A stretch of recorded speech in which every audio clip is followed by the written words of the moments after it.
தக்காளி சாதத்தை one pot ரெசிபியாக செஞ்சால் ஒரு நாள் தான் வச்சு சாப்பிட முடியும். ஆனால் இந்த மாதிரி தக்காளி தொக்கு செஞ்சிங்கன்னா 2 நாள் வந்து வச்சு சாப்பிட்லாம். டேஸ்ட் அவ்வளோ சூப்பராக இருக்கும். இதுக்கு கடாயில் எண்ணெய், கடுகு, 1 டீஸ்பூன் சோம்பு, கிராம்பு, பட்டை, பிரியாணி இலை, பச்சை மிளகாய், வெங்காயம், கருவேப்பிலை இது எல்லாத்தையும் நல்லா வதக்கிட்டு 1 டேபிள் ஸ்பூன் இஞ்சி பூண்டு விழுது சேர்த்து அதையும் பச்சை வாசனை போகிற வரைக்கும் வதக்கிட்டு இதுக்கு 1/2 கிலோ தக்காளி எடுத்திருக்கேன். சின்ன சின்னதாக நறுக்கி சேர்த்துக்கோங்க.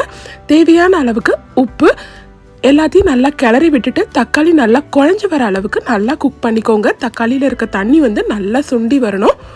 இந்த அளவுக்கு நல்லா தண்ணி சுண்டதுக்கப்புறம் 1 டேபிள் ஸ்பூன் குழம்பு மிளகாய் தூள் சேர்த்துக்கோங்க.